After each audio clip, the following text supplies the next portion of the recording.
आज दुर्भाग्य है कि श्रीपाद ऋषभानंद प्रभु नहीं हैं, तो सस्ते से काम चलाना पड़ेगा। तो मैं बैठा हूँ यहाँ पर। तो हमारा भगवद गीता का 2.71 श्लोक पढ़ेंगे आज हम।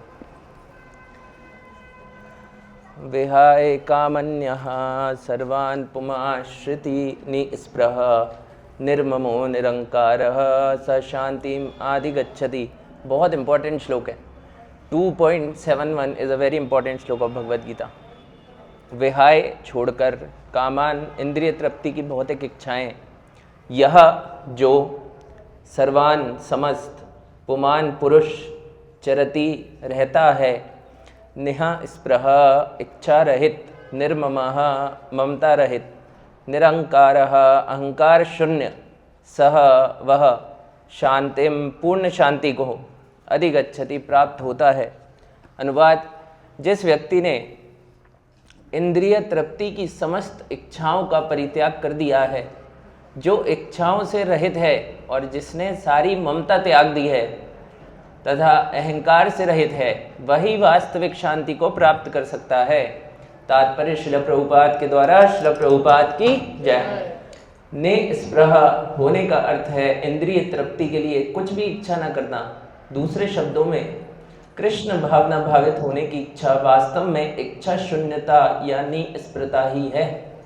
इस शरीर को मिथ्या ही आत्मा माने बिना तथा संसार की किसी वस्तु में कल्पित स्वामित्व रखे बिना श्री कृष्ण के नित्य दास के रूप में अपनी यथार्थ स्थिति को जान लेना कृष्ण भावनामृत की सिद्ध अवस्था है।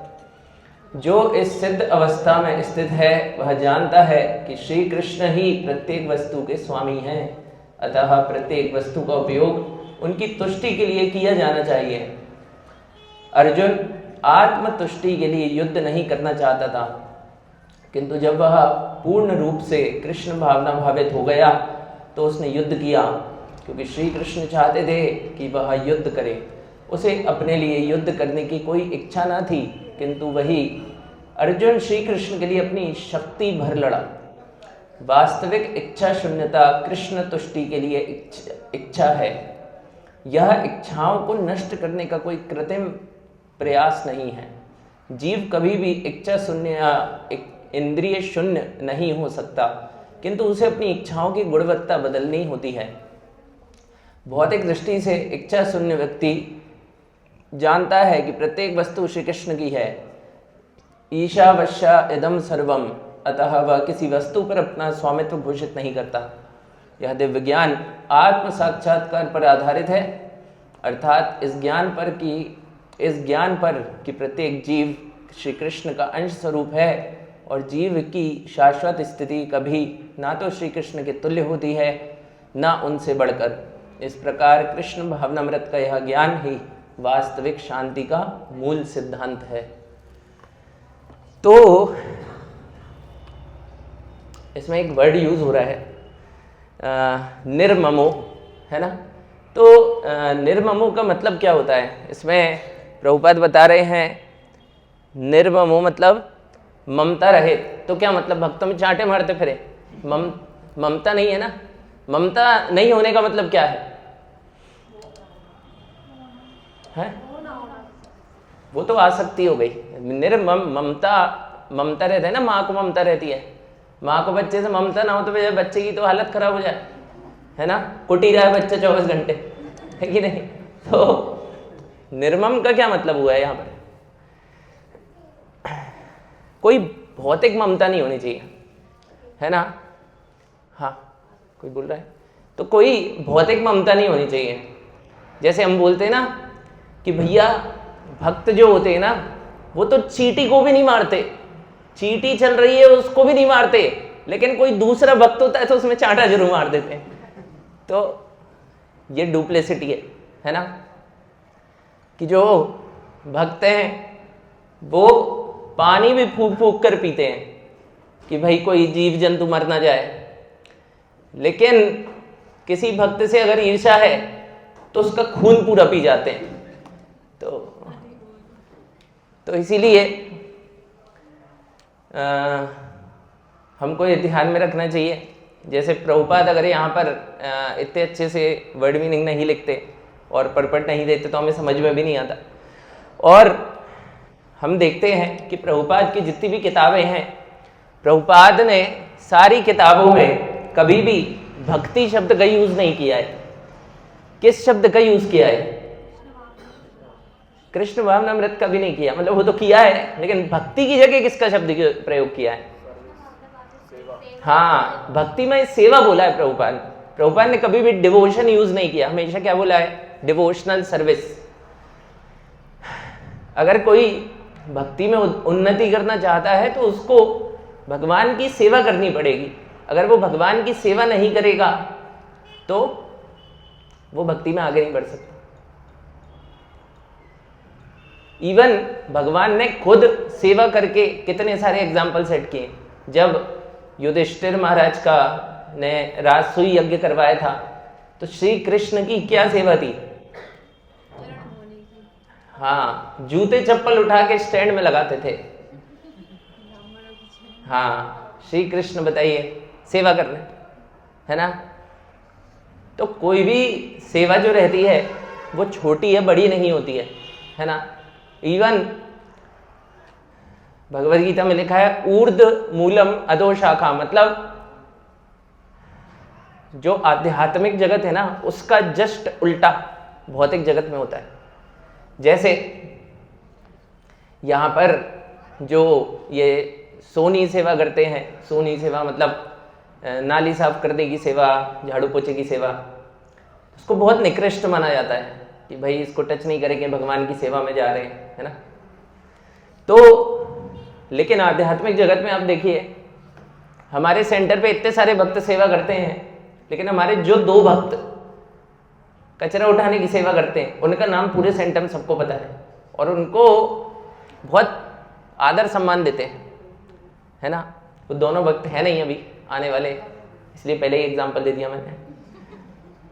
तो इसीलिए भक्ति में सेवा बहुत इंपॉर्टेंट है।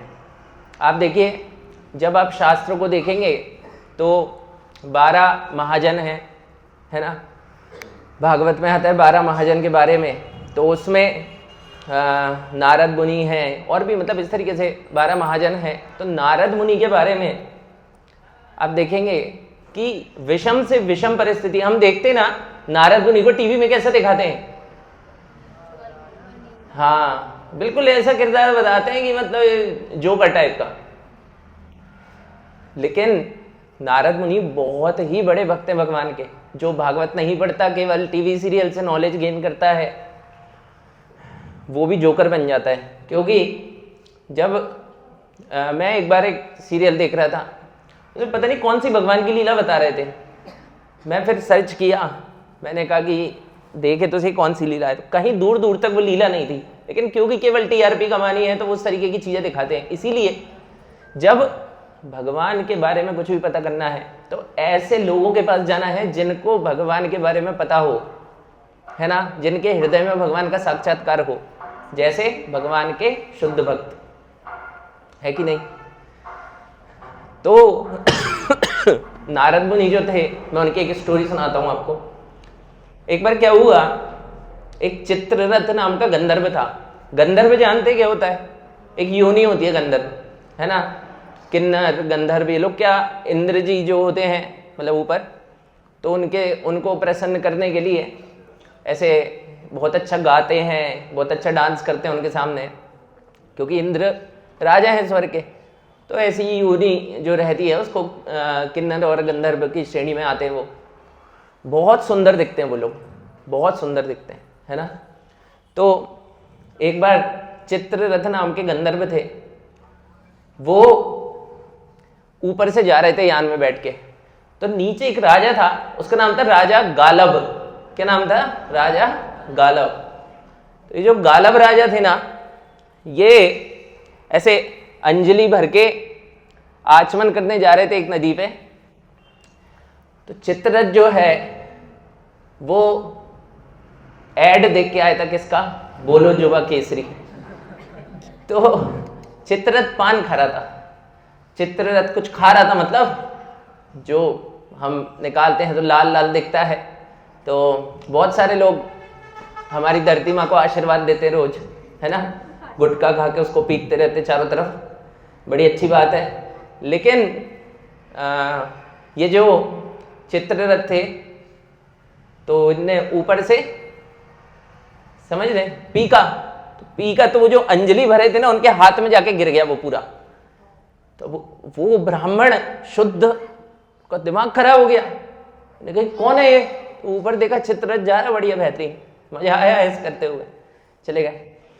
तो मतलब मजा आया नहीं बोला उसने, चक्कर क्या था कि वो ने इंटेंशनली नहीं किया था, वो जा रहे थे, है ना, जैसे हम लोग कभी कभी इंटेंशनली नहीं करते ना। जैसे हमने देखा है एक व्यक्ति कार से जा रहा है, उसके पीछे बाइक से चल रहे हैं, अब मान लो हवा चल रही है तो वो गाड़ी नीचे करके थूकता है तो पीछे वाले पूरे नहा जाते हैं। तो उसने इंटेंशनली नहीं किया लेकिन हो गया। तो जो चित्ररथ था वो तो चला गया, लेकिन जो ये राजा गालब थे, इनने बोला इसको मैं बताता हूं अभी। तो सीधे द्वारकाधीश के पास चले गए, द्वारकाधीश श्री कृष्ण के पास, और वहां जाके बोलने लगे कि ये चित्ररथ नाम का आदमी है, इसने मैं अच्छा भला शुद्ध काम करने जा रहा था, इसने ऐसे ये सब कर दिया, पूरे लाल हाथ लेके पहुंच गए उनके पास। तो द्वारकाधीश कहने लगे कि ब्राह्मण का अपमान किया, 30 घंटे के अंदर चित्ररथ की लाश तुम्हारे चरणों में लाके रख दूंगा। ये कौन ने प्रण लिया? भगवान श्री कृष्ण ने।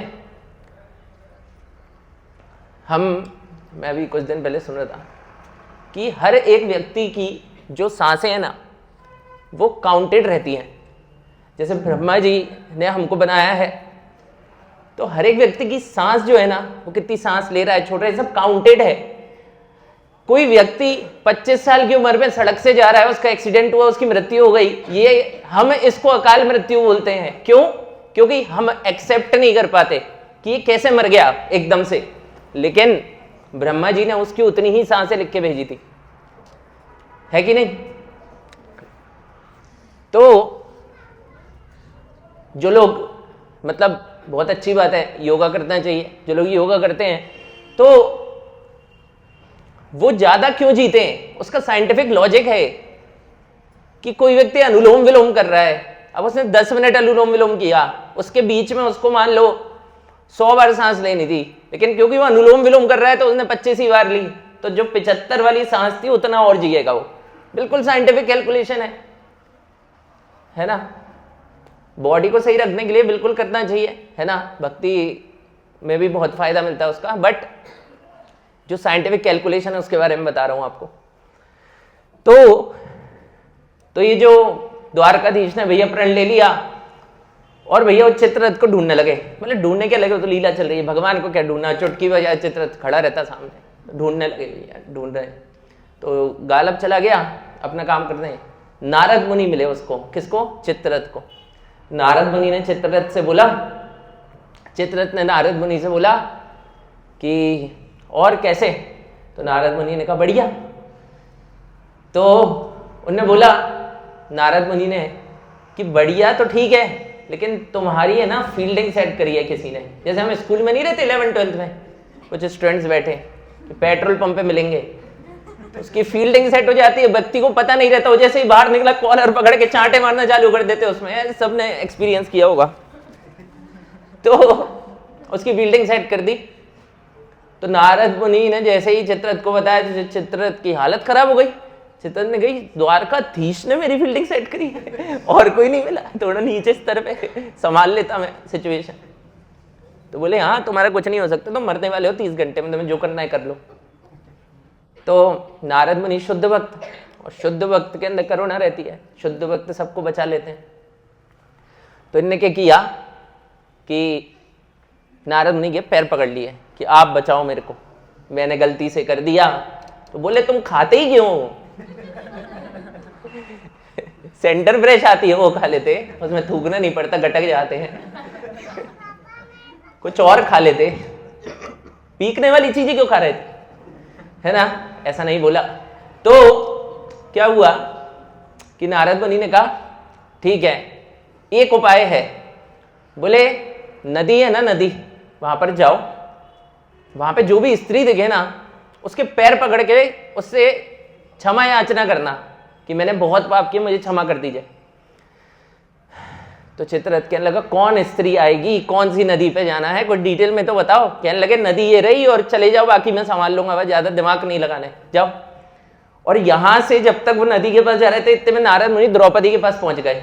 बोले द्रौपदी आज एक बहुत अच्छा दिन है। द्रौपदी कहने लगी आज तो कितनी 25 जनवरी है। बोले आज क्या है, कल है स्पेशल दिन, तो कल 26 जनवरी है। बोले 25 जनवरी को क्या है? बोले अरे बहुत ही अच्छा दिन है, तुम्हें पता है आज तुमने अगर किसी को अभय दान का वरदान दे दिया तो तुम्हें इतना पुण्य मिलेगा, इतना पुण्य मिलेगा जिसकी कोई सीमा नहीं है। तो द्रौपदी कहने लगी मेरे को कहां जाना पड़ेगा इसके लिए? बोले नदी के पास, नदी के पास जाओ, वहां पे भक्त कितने चतुर होते हैं, नदी के पास जाओ, वहां पर जो भी तुम्हें आदमी दिखे रोता गिड़गिड़ाता तुम्हारे पैर पकड़ ले, उसको बोल देना अभय दान में, मतलब मेरी तरफ से। तो ये जो चित्ररथ था ये वहां गया, द्रौपदी वहां पे आई, चित्ररथ ने द्रौपदी को देखा, पैर पकड़ लिया, बोले मुझे वरदान दीजिए। तो जैसे ही उन्होंने बोला कि मेरी तरफ से तुम्हें अभय दान है, इतने में ही भगवान द्वारकाधीश आके वहीं प्रकट हो गए। कहने लगे नहीं नहीं नहीं नहीं, नहीं। बोले चीटिंग है, बोले इसने गड़बड़ करी है, कोई अभय दान का वरदान नहीं। तो द्रौपदी के मैंने तो दे दिया। तो बोले लगे नहीं नहीं वापस लो। कहने लगे इसको तो मारूंगा मैं, 30 घंटे होने वाले, 5 मिनट बचे। तो बोले नहीं नहीं इसको तो अभय दान दे दिया। तो द्वारकाधीश मान नहीं रहे, कृष्ण मान नहीं रहे। तो ये जो कौन द्रौपदी थी वो अर्जुन को बुलाने गई। अर्जुन सो रहा था बेचारा। बोली अर्जुन अर्जुन, वो बोलने लगा हाँ क्या हुआ? कहने लगे अरे वो तुम्हारा ये और वो तुम्हारे स्वामी नाटक कर रहे हैं, जल्दी आओ चल गए। और वो जो बेचारा अर्जुन कहला ब्रश तो करने दो, अभी सो के उठाया, अरे चल ले गए उसको पकड़ के, ठीक है। अब पकड़ के ले गए तो उनने सामने देखा तो कृष्ण जी खड़े थे, तो वो प्रणाम करने लगे। अरे प्रणाम मत करो, इनसे लड़ाई करनी है तुमको। तो बोले हुआ मैटर क्या है? मैटर पूछते ना, पेट्रोल पंप पे लड़ाई होती है तो जो सलाह करने वाला आता है वो मैटर पूछता, मैटर बताओ पहले, उसके बाद देखते। तो द्रौपदी ने बताया मैटर क्या है, कृष्ण भगवान ने बताया मैटर क्या है। तो अर्जुन कहने लगे कि मेरी जो बीवी है उसने अगर अभयदान का वरदान दिया है तो मैं कुछ नहीं कर सकता। बोले आप तो द्वारकाधीश कहने लगे अरे मैंने भगवत गीता सुनाई थी। अरे सुनाई होगी तुमने भगवत, बीवी के सामने कोई भगवत गीता नहीं चलती। बीवी के सामने बीवी की भगवत गीता चलती है जो किसी शास्त्र में प्रमाणित नहीं है, लेकिन चलती है तो चलती है कि नहीं? तो अर्जुन ने अपना धनुष उठाया, उनके धनुष का नाम गांडीव है, उन्होंने धनुष उठाया और चले गए। कृष्ण भगवान के लगे अभी बताता हूं तेरे को मैं। दोनों लड़ने लगे और लड़े जा रहे हैं, खूब साल हो गए लड़ ही रहे हैं, वो तट पे खड़े हो गए। ये दोनों बढ़िया तमाशा देख रहे हैं, वो पैर पकड़ के खड़ा है, वो देख रही हैं, ये दोनों बढ़िया लगे पड़े लड़ने। तो फिर क्या हुआ कि शिव जी उतर के आए।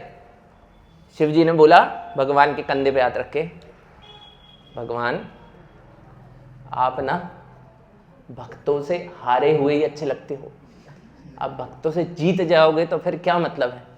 आपका रस ही उसमें क्या, भक्तों से हारे हुए अच्छे लगते हो। तो भगवान कहने लगे हाँ बात तो सही है, तो छोड़ दिया, ठीक है। कहने लगे ठीक है, वो द्वारका में चले गए। अब क्या हुआ कि राजा गालब जो था ना उसका दिमाग खराब हो गया कि मैंने भगवान से बोली थी आपके जीवन में कोई भी कष्ट आएगा किसके पास जाओगे? जगन्नाथ जी के पास। जगन्नाथ जी बोले मैं तो खाने में बिजी हूं, कोई और को देखो। तो किसको देखोगे भाई, वही है जो है कि नहीं?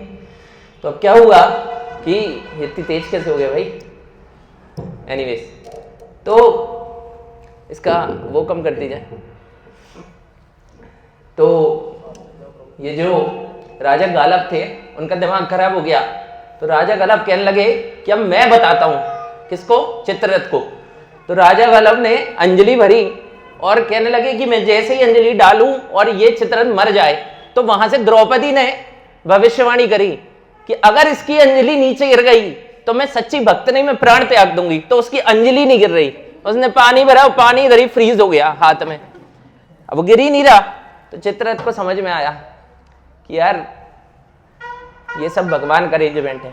और जब शुद्ध भक्तों को इस तरीके से पता चलता है तो वो वहां से चले गए और फिर उन्होंने चित्ररथ को कुछ नहीं बोला। और नारद मुनि जो थे उनके चरण पकड़े फिर किसने? चित्ररथ ने जाके, कि भैया आपके कारण मैं आज बच पाया हूं, भगवान से बचा लिया आपने। तो नारद मुनि कहने लगे कि मैं ना प्रचारक हूं भागवत का सबसे बड़ा। कितने दक्ष के 10,000 फिर 1,000 लोगों को ब्रह्मचारी बना दिया।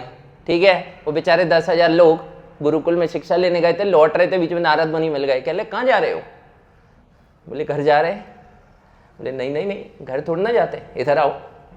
नारद मुनि ने अपनी शिक्षाएं चालू करी, उन सबको वैराग्य आके कह रहे ब्रह्मचारी बनेंगे। और दक्ष ने क्यों भेजा था? कि गृहस्थ बन के जो कार्यभार है, जो बच्चे पैदा करो और षष्ठी को बढ़ाओ, सबके सब ब्रह्मचारी बन गए। तो दक्ष का दिमाग खराब हो गया। फिर उसके बाद 1,000 बच्चे और किए उसने।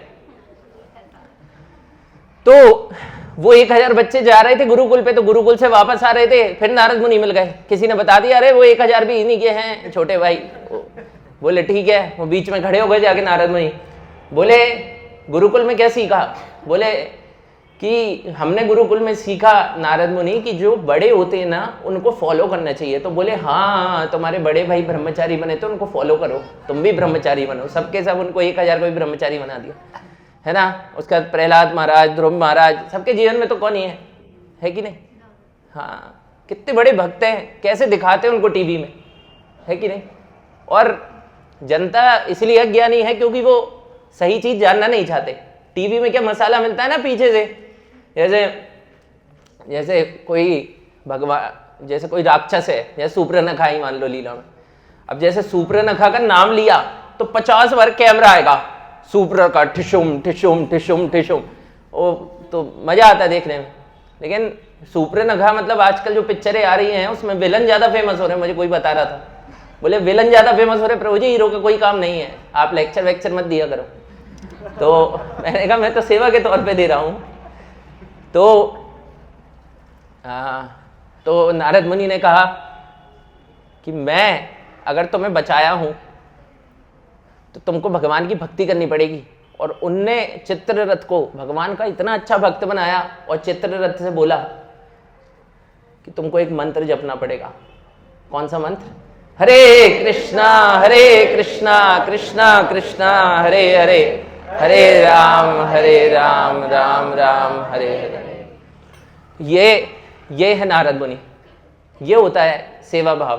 कैसी परिस्थिति से निकाल के भक्त बना दिया। इसीलिए भगवान से भी ज्यादा कृपालु कौन होते हैं? भगवान के भक्त। आप जगन्नाथ जी से बहुत कुछ मांग सकते हैं, लेकिन आप भगवान के भक्तों से मांगेंगे ना, और भगवान के भक्तों से कृपा मांगेंगे तो जल्दी कृपा मिलती है।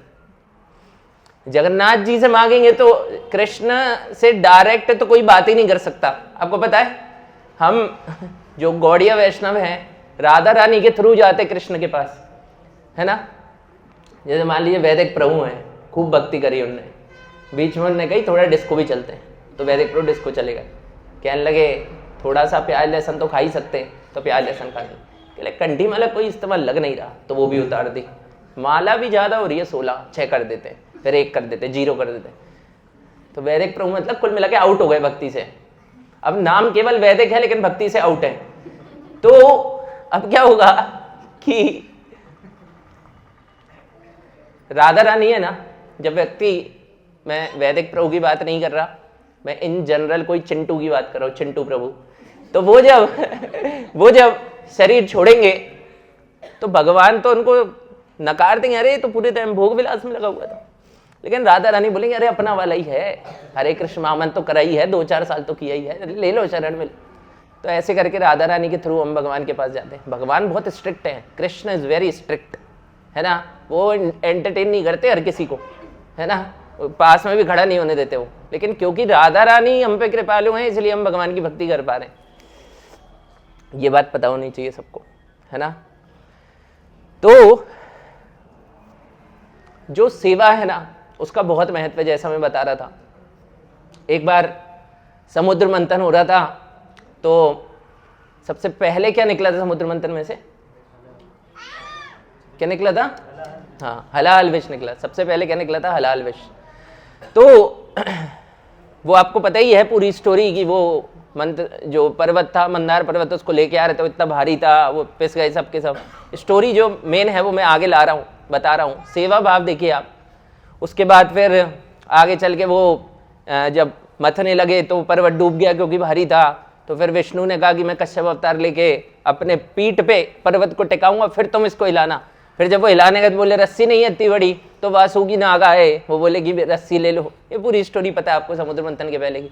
तो पूंछ वाली जो साइड थी वो देवताओं की साइड थी, और मतलब जो मुंह वाली साइड थी वो देवताओं की साइड थी, और पूंछ वाली साइड थी किसके पास थी?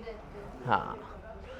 तो जब हलाहल विष निकला उसमें से, तो सारे के सारे जो भक्त थे ना, जो देवी देवता थे, तो देवी देवता जो है वो कर्म मिश्र भक्त है, भगवान के शुद्ध भक्त नहीं है। आप देखेंगे कि इंद्र जी भी जो हैं, ब्रह्मा जी भी जो हैं, कई बार विभ्रमित हो गए उनकी लीलाओं में, है ना। और इवन ऐसा भी हुआ कि एक बार इंद्र जी को श्राप मिला तो इंद्र जी सुअर की ऊनी में चले गए, है ना। और सुअर की ऊनी में भी उनके बढ़िया बीवी बच्चे थे, कीचड़ में बढ़िया खेल रहे, नहा रहे, खा रहे, जो भी खाता है सुअर, और खुश हैं। तो उनसे आके बोला कि भैया तुम इंद्र हो, स्वर्ग के राजा, तुम्हें यही मजा आ रहा है, कीचड़ में लोट लगा रहे हो। तब उनको समझ में आया, अरे हाँ यार, मैं तो इंद्र हूं मैं। तो फिर वापस गए, फिर वहां पे सोचिए, मतलब आप देखिए कि इंद्र के लेवल का देवते, इंद्र के लेवल का जो देवता है, उन तक को भौतिक सुख में दिमाग इतना खत्म हो जाता है कि यही समझ में नहीं आता कौन सी उन्हीं में पड़े, है कि नहीं। तो शिव जी के पास सारे देवता पहले गए विष्णु जी के पास, क्योंकि हलाहल विष जब निकल रहा था ना तो सारे लोग मरने लगे। तो बोले सब मर ही जाएंगे, तो फिर अमृत जब निकलेगा तो उसको पिएगा कौन?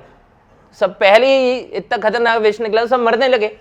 अभी क्या हुआ कि जब मरने लगे तो सारे लोग देवताओं ने डिसाइड किया कि भैया विष्णु जी के पास जाते, इसका उपाय वही देंगे। तो वो विष्णु जी के पास चले गए। अब जब वो विष्णु जी के पास गए तो विष्णु जी, जगन्नाथ जी वही 56 भोग, कहाँ विष विष पीने का काम है? बोले कि मैं तो 56 भोग खाता हूँ, बढ़िया मजे करता हूँ, ये विष विष पीने का काम नहीं है मेरा। तो बोले फिर क्या करेंगे? बोले महादेव के पास जाओ। तो सारे के सारे उठ के ऐसे ही एक गाड़ी में आए थे, वो सब बढ़िया चला के पहुंच गए महादेव के पास। महादेव से जाके बोलने लगे कि महादेव ये विष निकल रहा है, क्या करें? तो बोले तुम में से पी लो ना कोई। जब काम पड़ा तो आ गए मेरे पास। वैसे कोई पूछता नहीं है, मेरे को ध्यान करने जाओ यहाँ से, ऐसा नहीं बोला शिव जी ने।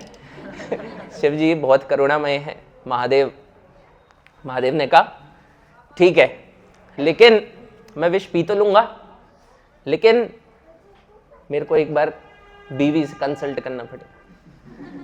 बोले पूछ तो लूं, कहीं पी के निपट गया कहेगी भैया कहाँ गए थे? गए थे, जिंदा आ रहे हो, लाश आ रही है कैलाश में। बोले कि हाँ। तो गए भैया उनके पास। किनके पास? पार्वती मैया के पास। उनसे जाके बोलते हैं कि एक बात बतानी है। बोले क्या? बोले वो देवता थोड़ा परेशान है, उनको विष निकला है, वो पीना है, सब मर रहे हैं, मेरे को बहुत करुणा आ रही है सब लोगों पे, तो क्या मैं विष पी सकता हूँ? तो पार्वती मैया कहने लगी कि अगर आप विष पिएंगे और भगवान ना करे आपको कुछ हो गया तो मैं क्या करूंगी? मैं तो पूरे जीवन मेरे खत्म हो गई, मेरा तो कोई जीवन ही नहीं बचा, है ना। जैसे बताते हैं कि जिस तरीके से नदियों के बिना समुद्र होता है और प्राण के बिना देह होता है, ऐसे ही पति के बिना पत्नी का जीवन हो जाता है, ऐसा बताते है ना। तो शिवजी बोलने लगे, शिवजी ने एक बहुत अच्छी बात बताई पार्वती मैया को।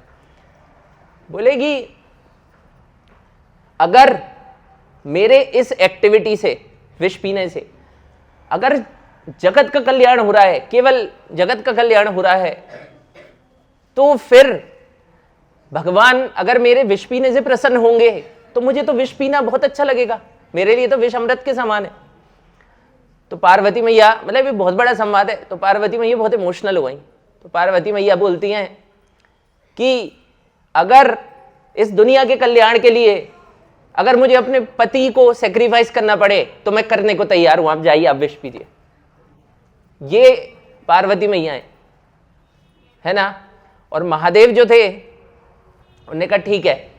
महादेव गए और ऐसे जो विष था उसको ऐसे भरा। और आप लोगों को जानकारी के लिए बताऊं कि कैलाश में जो महादेव है वो हमेशा भगवान राम जो हैं, बलराम में राम आता है ना, तो बलराम के एक मतलब एक्सपेंशन है, उनको संकर्षण बोलते हैं। तो वो संकर्षण का ध्यान करते हैं आंख बंद करके, हमेशा संकर्षण के ध्यान में रहते हैं, मतलब वो कृष्ण के ध्यान में रहते हैं एक तरीके से, है ना, क्योंकि बलराम और कृष्ण में कोई अंतर नहीं है। तो उनने किसका ध्यान करते हैं वो? राम जी का। उनने रा बोल के अपना मुंह खोला, रा ऐसे करके मुंह खोला और पूरा पी गए, है ना। और मां बोल के अपना मुंह बंद कर लिया। रा खोल के बोल के मुंह खोला, पूरा विष पिया, मां बोल के मुंह बंद कर दिया और वो पूरा का पूरा विष पी गए। भगवान के नाम में शक्ति देखिए, उन्हें कुछ भी नहीं हुआ, है कि नहीं। हलाहल विष, आप समझ रहे हैं, अगर यहां से करोड़ों किलोमीटर, मतलब इस पूरे जगत में कहीं भी एक ड्रॉप गिर जाए ना उसकी, तो उसकी जो धस उड़ेगी ना खुशबू हवा में, उससे लोग मर जाएंगे सब। इतना खतरनाक होता है हलाल विष, सबसे पराकाष्ठा। हम तो ढूंढेंगे तो भी नहीं मिलेगा, है ना, वैसे ढूंढेंगे क्यों। तो ऐसा है। तो इस तरीके से उन्होंने पूरा विष पिया और उनका कंठ कैसा हो गया? नीला। और तभी से, हाँ, तभी से उनका नाम पड़ा नीलकंठ महादेव। श्री नीलकंठ महादेव की वाह। तो देखिए, जब हम भगवान की भक्ति में आते हैं ना, तो जैसे महादेव ने विष पिया, ऐसे बहुत विष पीना पड़ता है ना। भगवान की भक्ति इतनी सुगम नहीं है। आप देखिए, हमारे इस्कॉन में जो एक भक्त आता है बेचारा, सीढ़ी से उतर के एक बार प्रोग्राम कर लिया, चला गया, शायद किसी भक्त का ध्यान नहीं गया उस पर। जब दोबारा आता है तो उससे बोलते हैं कितनी माला करते हैं। ये जो प्रश्न है इस्कॉन का, बहुत डेंजरस प्रश्न है, क्योंकि अभी इसका फ्यूचर तय हो रहा है। बोले कितनी माला करते हो? बोले भगवत गीता में आया था, 25 महामंत्र का बोला था। भगवत गीता, हम लोग भगवत गीता का सेमिनार करते तो वहां पर क्या हरे कृष्ण महामंत्र को डायरेक्ट इंट्रोड्यूस नहीं करते, हम बोलते 25 बार करो, 108 नहीं 25, फिर 75 बार करो, है कि नहीं, फिर 108 बार करो तो एक माला हो जाती है। तो बोलते हैं कितनी माला करते हो? प्रभु जी एक माला करता हूँ। एक माला से क्या होगा? एक माला करते हो, 2 करो। इवन में जाना चाहिए, ऑड में नहीं करना चाहिए। तो बेचारा घर गया, बोले प्रसाद खाने आया था, 2 माला चिपका दी। 1 हफ्ते तक माला करता है, वापस आता है, बोले मैं तो मम्मी को चाबी देने आया था। ये माला कैसे आ गई हाथ में, क्या हो गया ये? तो मम्मी को चाबी देने आया था। हमारे यशकिरार प्रभु खड़े, वो भक्ति में ऐसे ही आए, मम्मी को चाबी देने आया, बोले अच्छा लग रहा है, आज 16 माला कर रहे बेचारे। तो बोले 2 माला, तो 2 माला भैया 2 माला करने लगा। वो घर जाके वो अगली बार आता है संडे प्रोग्राम में, तो वो जो भक्त ने माला पकड़ाई तो उससे बचता है, वो इसके पास नहीं जा रहा है, अकाउंट बढ़ाता है भैया सीधे। ये 2 दूनी 4 दूनी 8 कर रहे हैं यहाँ पे। मैथ से वैसे ही डर लगता है। तो फिर वो आता है, कोई दूसरा वक्त पकड़ लेता है, कितनी माला करते प्रभु जी? बोले 2 माला करता हूं। 2 माला? 4 माला करनी चाहिए, 4 माला किया कर। तो वो फिर 4 माला करने लगता है दुखी होके, फिर उस थोड़ा मजा भी आता है यार, मन तो शांत हो रहा है।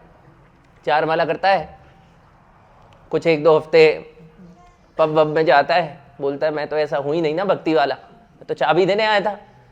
तो फिर सोचता है कि अरे यार मज़ा तो नहीं आ रहा, एक बार और चलते हैं, प्रसाद तो अच्छा लगा था। फिर वो प्रसाद पाने आता है।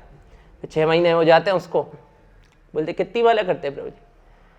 प्रभु जी मैं 4 माला 4 माला 4, अरे 10 माला किया करो 10। तो वो 10 करने लगा। वो कहने लगा अब सेंटर पे नहीं आऊंगा, 1 साल होगा, 1 साल बाद आता। कितनी करते हो? 10। बोले 16 की। अगर वो 16 करने लगा, वो बेचारा परेशान हो गया। बोले माला घिस गई, काली पड़ गई, कुछ नहीं हो रहा। प्रभु जी क्या ये महामंत्र बताया, कुछ नहीं हो रहा। पूरी मैचिंग से आता हूं, काला बीड़ में काली माला, काली ड्रेस, हृदय भी काला, पूरी मैचिंग से आ रहा हूं, कुछ हो ही नहीं रहा है। इतने समय से भक्ति कर रहा हूं, कुछ हो ही नहीं रहा है। पहले तो बढ़िया मजे करता था, अच्छा दिमाग था। अब भक्ति करने लगा तो मन में और गंदे गंदे ख्याल आते। प्रभु जी बहुत गंदे ख्याल आते हैं। तो फिर डिवोटी कहता है कोई टेंशन नहीं है, झाड़ू लगाओगे ना, धूल भरी रहती है, तो धूल उड़ती है, झाड़ू लगाते तो उड़ रही है, कोई टेंशन नहीं, आते रहो, ठीक है। फिर वो 16 माला हो जाती है तो वो बढ़िया छाती चौड़ी करके घूमता है। इससे ज्यादा प्रभुपाद जी ने बताया नहीं है, मैंने भी किताबें पढ़ी हैं। कुछ घूम रहा है सेंटर में, इधर से उधर सेवा कर रहा है, बाल्टी अल्टी ला रहा है इधर उधर।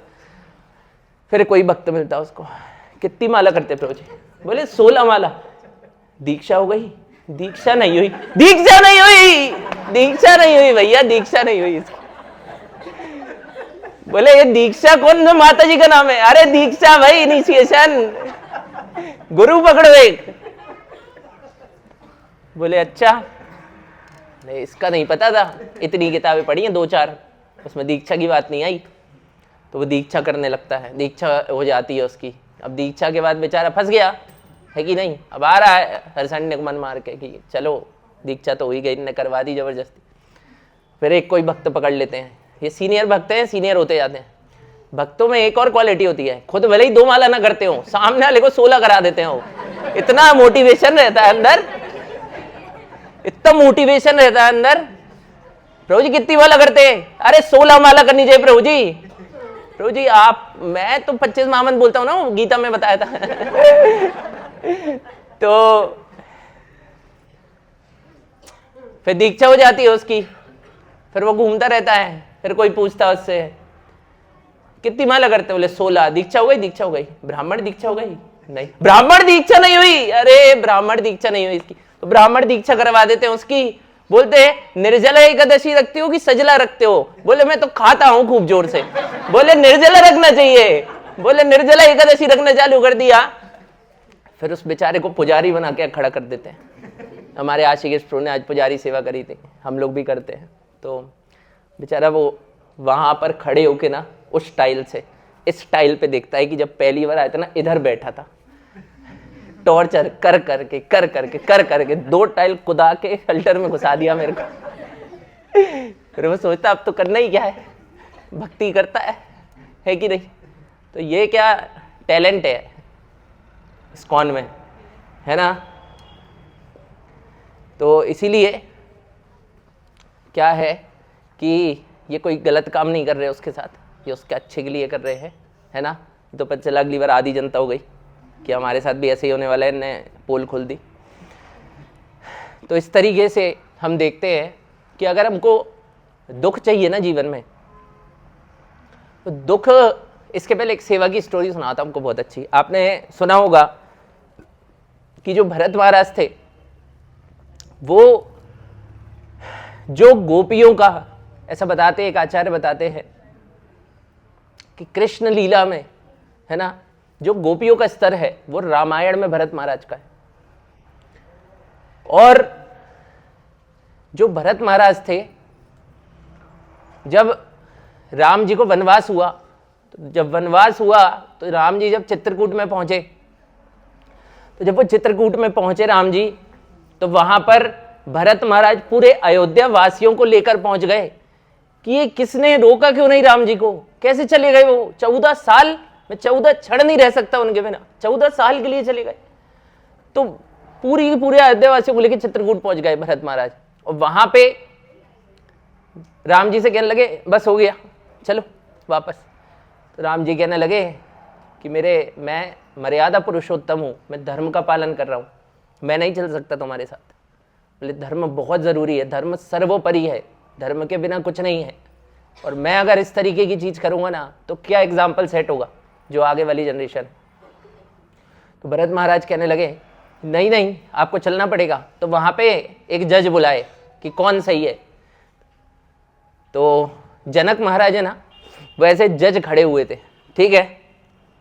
तो राम जी कहने लगे जनक महाराज से, अब भरत को समझाइए मैं नहीं चल सकता, मैं मर्यादा पुरुषोत्तम हूं, मैंने प्रण लिया है, मैं ऐसे नहीं जा सकता।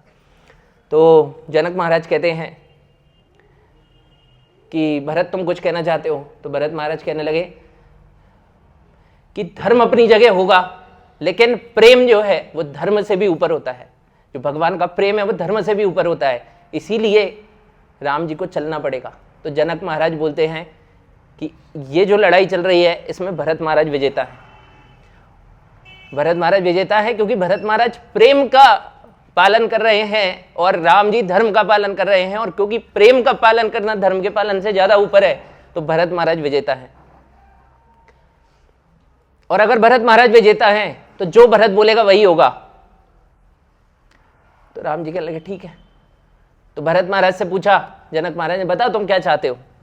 तो भरत महाराज कहने लगे कि अगर मैं शिष्य हूं, है ना, अगर मैं अपने गुरु को, मैं अपने ऐसे सीनियर भक्त को अपने इशारों पे नचाऊंगा तो कैसा भक्त हूं मैं, मेरे भक्त होने पे धिक्कार है। तो राम जी आप क्या चाहते हैं, श्री राम आप क्या चाहते हैं। तो उन्होंने बोला कि मेरे को 14 साल का वनवास काट के आने दो। तो भरत महाराज कहने लगे 14 वर्ष से अगर एक भी सेकंड ज्यादा हुआ तो यहां पे भरत महाराज की, मेरी भरत की लाश मिलेगी आपको। तो बोले ठीक है मैं 14 वर्ष, बिल्कुल करेक्ट 14 वर्ष बाद आ जाऊंगा। तो भरत महाराज का सेवा भाव देखिए। वापस गए और कौशल्या जो थी उनसे बोलने लगे कि मेरे को आप माफ कर दीजिए, मेरे कारण ये सब हुआ, और जो भी था मतलब मुझे तो पता भी नहीं था ऐसा कोई षड्यंत्र चल रहा है इस तरीके से। तो ऐसा बोलकर नंदीग्राम चले गए, नंदीग्राम, और वहां से राम जी की पादुका लेके आए और पादुका को राम जी के व्यास आसन पे रखा। और खुद जब प्रजा चलाने आते थे तो नीचे बैठ के प्रजा चलाते थे कि राम जी की सीट पे नहीं बैठ सकता मैं, स्वामी है मेरे। तो जब नंदीग्राम में कौशल्या ने पूछा कि नंदीग्राम क्यों जा रहे हो, बोले मेरे प्रभु श्री राम अगर जमीन पे सो रहे तो मैं कैसे जमीन पे सो सकता हूं। नंदीग्राम में जाके 15 फीट का गड्ढा खोदा, उसमें 14 साल सोए भरत महाराज। आप सोचिए, ये होता है सेवा भाव। हम तो क्या ही करते हैं हमें ही पता है ना। हमें सेवा करने से पहले मेवा का ध्यान आने लगता है, किचन में क्या बना है, खीर कितनी उबाली है, रबड़ी जैसी बनी कि नहीं बनी है कि नहीं, काउंटर पे क्या है,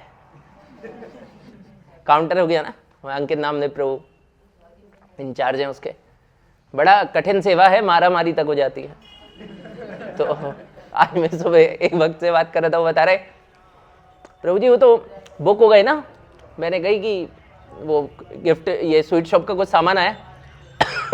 बोले वो तो बुक हो गए। मैंने कहा किसने बुक कर लिया, संडे प्रोग्राम चालू भी नहीं हुआ। कहला वो भक्तों ने बुक कर लिया प्रभु जी सब। मैंने कहा वो भक्तों के लिए नहीं है रे, जो संडे प्रोग्राम में भक्त आ रहे उनके लिए है। तो भक्तों ने पहले से ही बुकिंग करवा रही उसकी। तो नहीं, अच्छी बात है, प्रसाद के लिए तो हमेशा लालायित रहना चाहिए। तो इस तरीके से हमें इन चरित्रों को सुनकर, इन भक्तों के चरित्रों को सुनकर हमें ये समझ में आना चाहिए कि सेवा होती क्या है ना। 4 बर्तन किचन में धो के 400 घरों में जाके गा दिया कि इस्कॉन सेंटर पे बर्तन मांज के आया हूं भैया। तो जिसके पास जाके गा रहे हैं वो बोल रहा है तो मैं क्या करूं। तो मुझे क्या बता रहा है। तो इसीलिए सेवा भाव समझना चाहिए, सेवा भाव होता क्या है, तब हम भगवान की सेवा कर सकते है कि नहीं। एक छोटी सी गिलहरी, राम सेतु बन रहा था तो समुद्र में छोटे छोटे कंकड़ डाल रही थी, सीमेंट के टुकड़े, छोटे छोटे मिट्टी के टुकड़े। तो वहाँ पे जो बड़े, वहाँ पे चल के रहा था कि जो नॉर्मल साइज के वानर थे वो बहुत सारे पत्थर उठाते थे, बड़ा बड़ा बड़ा पत्थर उठाते थे 4 लोग मिलके, और वहाँ पे नल, नीर और हनुमान जी, ये 3 बड़े बड़े वानर थे, उनको देते जाते थे, वो फेंकते जाते थे जय श्री राम लिख के। ठीक है, तो ये जो गिलहरी थी, इसका सेवा भाव देखिए, ये बोलने लगी, ये कुछ नहीं बोली, ये कंकड़ आगे जाके डाल रही है। तो वहाँ पर जो सारे भक्त थे उनको परेशानी होने लगी, क्योंकि वो जैसे ही चलने वाले होते थे तो एक गिलहरी बीच में छोटी सी कंकड़ लेके जा रही रहती थी, उसके ऊपर पैर रखते रखते बच्चे थे, क्योंकि डिवोटी है ना, डिवोटी पैर थोड़ी ना रखते। खून पीना इज अलग थिंग, वो अलग चीज बता रहा है ना। तो क्या हुआ कि धीरे धीरे नल, नीर, अंगद, है ना, हनुमान जी सब परेशान होने लगे कि भाई इतने बड़े बड़े पत्थर लेके आ रहे हैं, ये बीच में आ रही है, कहीं गलती से पैर रखा हो गया तो लग जाएगी, है ना। तो सब इकट्ठे हुए, गिलहरी माता जी को बुलाया, उनसे बोले कि मैं ना, हनुमान जी बोले, मैं ना आपके नाम का एक बड़ा पत्थर लिख के, जय श्री राम लिख के फेंक देता हूँ समुद्र में, तो वो तैरेगा, आपकी सेवा हो जाएगी, आपको कोई टेंशन वाली बात नहीं है, तो अभी आप साइड में हो जाइए। तो गिलहरी कहेंगे नहीं, मैं अपनी सेवा मैं करूँगी, मैं अपनी सेवा करूँगी, आप क्यों करेंगे मेरी सेवा। तो भैया बहुत परेशानी के बाद हाई कोर्ट में गए। हाई कोर्ट कौन है? राम भगवान। तो जय श्री राम जी से पूछने लगे, बताया उनको सारा संवाद। तो उन्होंने गिलहरी से बोला कि गिलहरी मान जाओ ना, ठीक है कोई बात नहीं, मान जाओ, मत आओ बीच में, है ना। तो गिलहरी ने बड़ी सुंदर बात बोली। गिलहरी बोली कि मैं नहीं आऊंगी इनके बीच में, लेकिन ये जो 2 बड़े बड़े पत्थर फेंक रहे हैं ना, ये पत्थर फेंकते पत्थर बह जाता है, इनको जोड़ने का काम कौन कर रहा है वहां पर? ये जोड़ेंगे कैसे?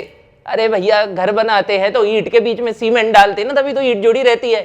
तो बना तो ऐसा, तो एक मारा कीर्तन की करताल तो गिर गई पूरी दीवार, तो ऐसा है ही नहीं। तो बोले इनको जोड़ने का काम तो कोई कर ही नहीं रहा। तो गिलहरी बोली मैं 2 पत्थर के बीच में जो कंकड़ डाल रही हूं, सीमेंट के टुकड़े, मिट्टी के टुकड़े, उससे ये 2 पत्थर जुड़ रहे हैं आपस में, तभी तो राम सेतु बन पाएगा, है कि नहीं। विनम्रता से बोला उन्होंने। तो राम जी इतना प्रसन्न हो गए, उनसे इतना प्रसन्न हो गए कि जोड़ने की बात कर रही है। आपको मैं बताऊं, भगवद गीता के 18वें चैप्टर में भगवान बोल रहे हैं कि जो मेरे नाम का प्रचार करता है वो मेरा सबसे प्रिय भक्त है। सीधा सीधा लिखा हुआ है, आप खुद भी देख सकते घर जाके, है ना। तो किसी को भी भक्ति से हम अगर जोड़ते हैं तो भगवान इतना ज्यादा प्रसन्न हो जाते हैं जिसकी कोई सीमा नहीं है। और ऐसा बताते हैं एक संवाद में कि भगवान उस गिलहरी की सेवा से जितना प्रसन्न थे ना, उतना वो हनुमान जी और नल नीर की सेवा से भी नहीं थे, क्योंकि उनको थोड़ा अभिमान था कि हम बड़ा पत्थर फेंक रहे, है कि नहीं। और गिलहरी विनम्रता से छोटा छोटा पत्थर फेंक रही थी। तो इस तरीके से भगवान जो राम हैं उनने बड़े खुश हो गए और उसको आशीर्वाद देने लगे, बहुत बढ़िया, जोड़ने का काम कर रही हो, बहुत बढ़िया बहुत बढ़िया। और वो जो 3 उंगली से आशीर्वाद दिया, वो 3 उंगली आज भी गिलहरी के ऊपर आप देखेंगे, आज भी बनी दिखेगी आपको। तो पूरी 2100 पीढ़ी तर गई गिलहरियों की, है ना, उनके ऊपर आज भी वो 3 निशान दिखते हैं। तो ये देखिए, ये ऐसा सेवा भाव होना चाहिए। कभी भी कोई भक्त है जो छोटी सेवा कर रहा है, उसको रौंदना नहीं है, उसको मोटिवेट करना है ना। हम जब भक्ति में आते हैं, तो जब हम सेंटर पे सेवा करने आते हैं या भगवान की सेवा करने आते हैं, दर्शन करने आते हैं, तो हमारा पूरा फोकस इसमें होना चाहिए कि मैं कैसे और अच्छे से भगवान के भक्तों को सर्व कर सकता हूँ। कभी कभी क्या होता है कि जैसे कोई 2 प्रभु हैं, लड़ लिया आपस में, अब सेंटर पे आए, अब कोई भैया वक्ता कोई तो रहता ही है, तो भैया बोल रहा है कुछ, तो वो जो पहले वाले प्रभु है वो दिमाग में बड़े खुश हो रहे होते, देख देख इसके लिए बोल रहे, देख हाँ और बोलिए प्रभु जी, और एक और 2-3 क्वेश्चन पूछ देते हैं। तो प्रभु जी ये जो है ना, मतलब सेवा और अच्छे से कैसी करनी चाहिए, और उसको नहीं, वो बोल रहा है उसको नहीं सुना, इसको देख रहे हैं, सेवा कैसे अच्छे से करनी चाहिए प्रभु जी। तो ऐसा मनोभाव नहीं होना चाहिए, है ना। हमारे लिए बोला जा रहा है सब। आज मैं जो बोल रहा हूं वो मैं अपने लिए बोल रहा हूं, है ना। बाय डिफॉल्ट मैं बोल रहा हूं तेज, तो आप लोग भी सुन पा रहे हैं, लेकिन मैं अपने शुद्धिकरण के लिए बोल रहा हूं, है कि नहीं? आप देखिए भगवान की सेवा का कितना महत्व है। रावण ने, कितना टाइम हो गया क्या टाइम?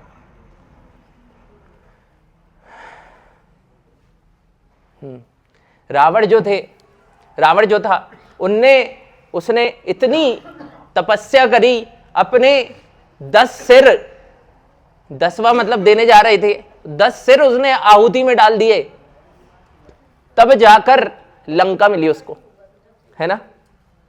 तब जाके उसको क्या मिली? लंका।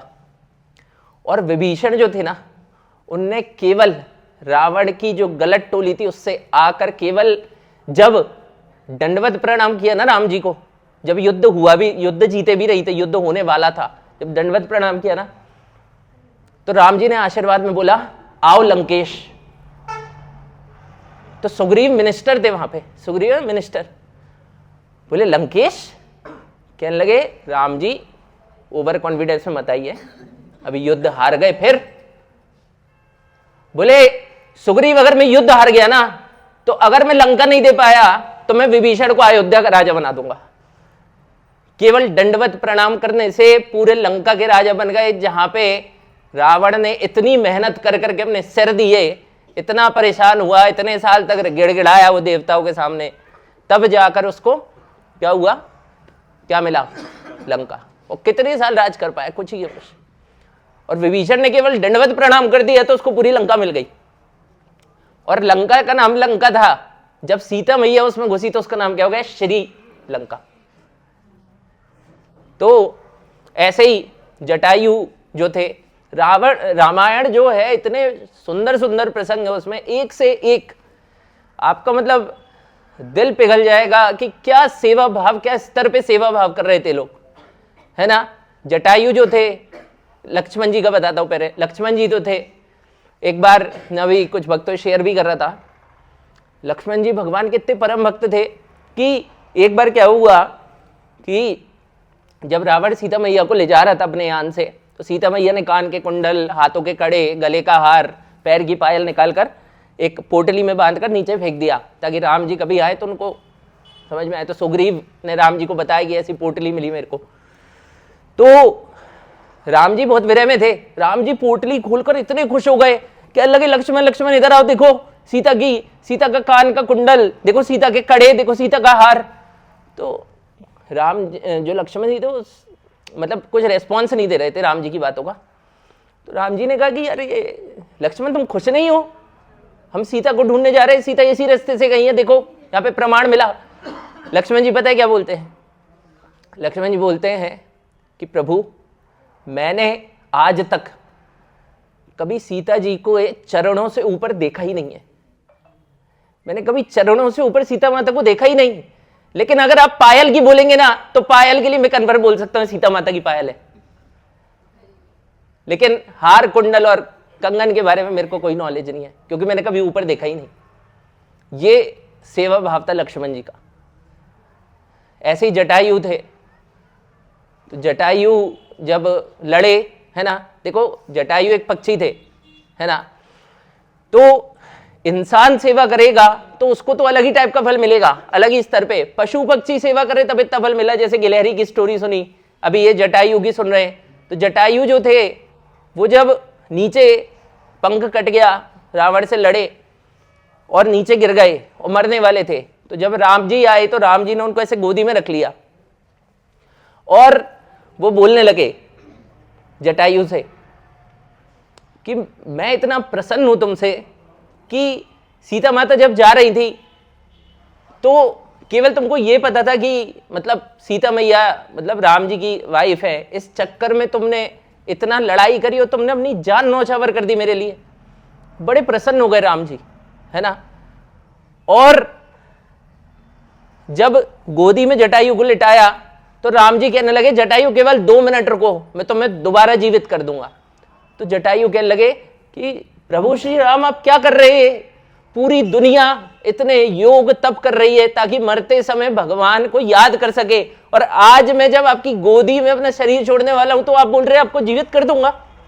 बोले बिल्कुल नहीं, मेरे को मरने दीजिए आपकी गोदी में, यही परम लक्ष्य जीवन का। और उन्होंने ऐसे करके अपना शरीर त्याग दिया। और उसके बाद आचार्यगण बताते हैं कि जो जटायु थे उनको सक्सेस थोड़ी ना मिली थी, क्या वो सीता माता को बचा पाए थे? नहीं, केवल प्रयास किया था। और प्रयास करने से, केवल प्रयास करने से उनको इतनी कृपा मिली कि स्वयं भगवान श्री राम ने उनकी चिता को अग्नि दी। इससे बड़ी बात और क्या हो सकती? और राम जी, लक्ष्मण जी लकड़ियां बीन रहे थे उनके लिए, जो कि बलराम है खुद। केवल प्रयास किया भगवान के लिए और इतना कुछ हो गया, है कि नहीं? तो इसीलिए बहुत सारे चरित्र ऐसे, इसीलिए हमको ध्यान रखना चाहिए कि जब भी हम सेंटर पे आते हैं तो हमको सेवा भाव से आना चाहिए। सेंटर में इन द सेंस भगवान जगन्नाथ जी के मंदिर में, हम मंदिर में जाते हैं, मुझे सेवा भाव से जाना चाहिए, है ना। कभी कभी कुछ भक्तों को क्या बहुत वो रहता है कि अरे हमें किसी ने हरे कृष्णा नहीं किया और हम तो ये और वो। नहीं, आपको हरे कृष्णा जो कर रहा है उसमें आश्चर्यचकित हो आप, क्योंकि कोई वैल्यू नहीं है हमारी। हम आज भक्ति में नहीं है, हमारी क्या वैल्यू है? ये लोग जा रहे इतने सारे, हम भी ऐसे ही निकल जाते कहीं गोपी सागर डैम तरफ संडे को, क्या वैल्यू है हमारी? हमारी कोई वैल्यू नहीं है। हमारी वैल्यू तभी है जब हम किसी वैल्यूएबल से जुड़े, है ना। भौतिक जगत का सुख जो है ना, वो केवल बिंदु के बराबर है, केवल एक डॉट। और जो आध्यात्मिक जगत का सुख है वो सिंधु के बराबर है। तभी रूप गोस्वामी ने किताब लिखी जिसका नाम क्या है? भक्ति रस आम्र सिंधु। सिंधु मतलब नदियां है भक्ति में आनंद की। ठीक है, तो मैं यहीं पे विराम देता हूं। अगर मेरी वाणी से किसी को ठेस पहुंची हो तो मैं क्षमा चाहता हूं। और सभी भक्तों से निवेदन है कि ज़्यादा से ज़्यादा सेंटर पे हर रविवार को आए, ताकि आपको जो हमारा एक छोटा सा प्रयास है कि सारे भक्त अच्छे से भक्ति कर पाए, उसमें सफल हो सके जगन्नाथ जी की कृपा से। हमारा कोई प्रयास नहीं है, जगन्नाथ जी का प्रयास है। और बहुत सारे भक्त ऐसे हैं जो बैकग्राउंड में बहुत सेवाएं करते हैं और नोटिस में भी नहीं आते, लाइमलाइट में रहते हैं वो हमेशा। जैसे आज मैं प्रवचन दे रहा तो मैं आप सबके सामने बैठा हूँ, लेकिन मेरे से भी बड़ी बड़ी सेवाएं कुछ भक्त किचन में कर रहे हैं, कुछ बाहर कर रहे हैं। तो ऐसे ही जब भक्त के समूह में इतनी सेवा होती है तभी इस तरीके के केंद्र आगे बढ़ पाते हैं। तो हमेशा कोशिश करिए कि आप भी इस चीज़ के पार्ट बन सकें, है ना। हरे कृष्णा। किसी का कोई प्रश्न है तो ठीक है, नहीं तो